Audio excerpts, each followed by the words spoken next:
Hello hello hello hello dear bankers, कैसे हैं आप सब लोग। आई होप सब मस्त हैं, जबरदस्त हैं।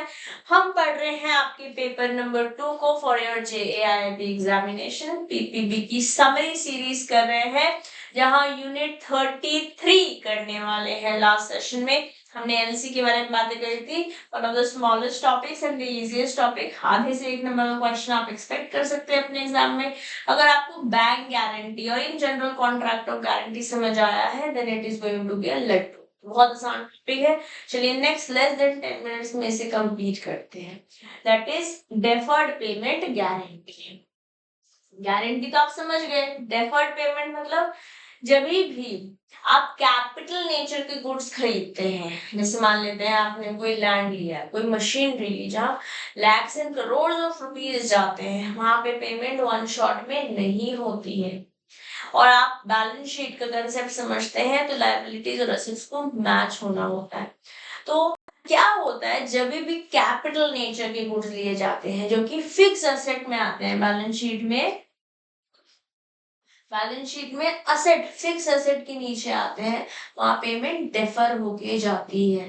But what if international transactions हो रहे हैं, जैसे हमने एलसी के बारे में बात करी थी, वह इंटरनेशनल ट्रांजैक्शन हो रही थी, वैसे ही अगर इंटरनेशनल ट्रांजैक्शन हो रही है और कैपिटल नेचर का गुड आ रहा है, तो वहां पर गारंटी किस तरीके से दी जाती है। क्योंकि एलसी जनरली वर्किंग कैपिटल या वर्किंग नेचर वाले प्रोडक्ट्स के लिए दी जाती है, जो करंट असेट्स के अंदर आती है। जब फिक्स असेट के अंदर बैलेंस शीट में हमको कोई कोई असेट दिखता है, जैसे यहाँ फिक्स असेट होते हैं, करंट असेट होते हैं। करंट असेट वो होते हैं जो एक साल के अंतर्गत लिक्विडेट हो जाते हैं, मतलब कैश में तब्दील हो जाते हैं। जैसे कोई डेटर है, आपने उधार पे किसी को सामान दिया हुआ है, कोई ट्रेड रिसीवेबल है, कोई इन्वेंट्री है, कैश इन हैंड है, कैश एट बैंक है, all of these are current asset. But fix asset में आ जाते हैं आपके मशीनरी, कोई लैंड, कोई बिल्डिंग। अब आप इस तरीके से जब आप कैपिटल नेचुरल गुड्स में डील करते हैं, तो DPG comes as a saviour, जहां आपको क्रेडिट मिल पाता है और एक ड्यूरेशन के अंदर,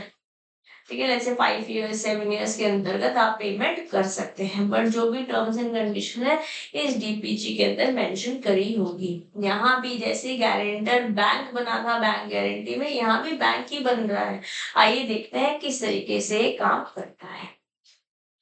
डेफर्ड पेमेंट गारंटी, जिसे हम डीपीजी बोलते हैं, इज एन अनकंडीशनल, मतलब बाद में इफ्स एंड बट्स नहीं हो सकते। एक साल आपने जापान से कोई मशीन ली थी, एक साल आपने यूज कर लिया, बोल रहे नहीं तो ऐसे नहीं है, तो ठीक से नहीं चल रहे।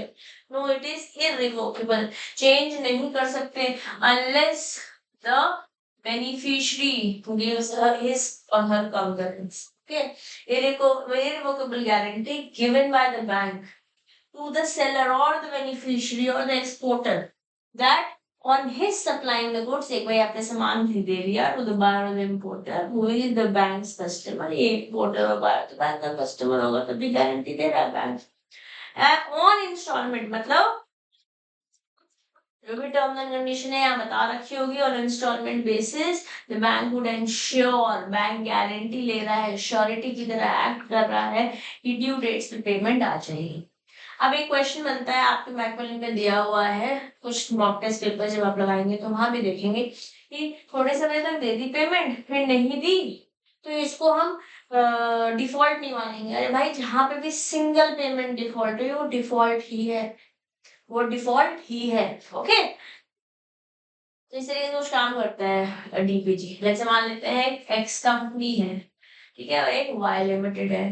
वाई लिमिटेड ने कुछ सामान भेजा, रॉ मटेरियल को छोड़ते हैं, यहाँ पे हम फिक्स एसेट, तो कुछ फिक्स एसेट वाले नेचर का मान लेते हैं, कोई मशीनरी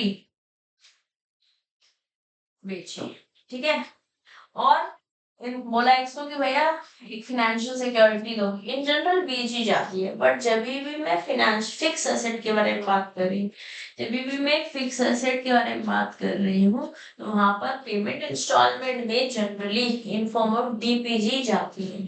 अब एक्स लिमिटेड है, अपने बैंक को गारंटी के लिए बोलेगी कि मेरे लिए फाइनेंशियल सिक्योरिटी दे दो, और जैसे भी terms and condition as per the DPG होगी, वैसे ही एक्स को या बैंक को, जो भी whosoever comes in the picture, they will have to make the payment. Guarantee, contract of guarantee में बहुत अच्छे से पढ़ के आए, जस्ट इन केस आपने यूनिट 31 अटेंड नहीं किया, पहले वो वीडियो अटेंड कीजिए, उसी के बाद आपको ये ज्यादा सेंस बनाए।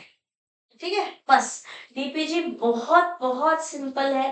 डीपीजी यूजुअली जो सेलर है वो इंसिस्ट करता है when it is capital goods, fix asset वाली, जो लिक्विडेट नहीं होगी बहुत जल्दी, है ना, जिसको समय लग जाएगा मनी में कन्वर्ट होने, and are imported, and the seller or the exporter requires an additional assurance कि हाँ भैया तुम नहीं दोगे तो तुम्हारा बैंक देगा मुझे पैसे, but I need somebody to vouch for कि भैया मेरे पैसे आ जाएंगे, चाहे धीरे धीरे करके ही, that the installment payment allowed by him to the buyer or the importer is met. And that's pretty much it about DPG. मैंने क्या बोला, less than 10 minutes, yes, and it is done. And it is done. कितना कितना समय लगा अपन को? Let me just quickly check.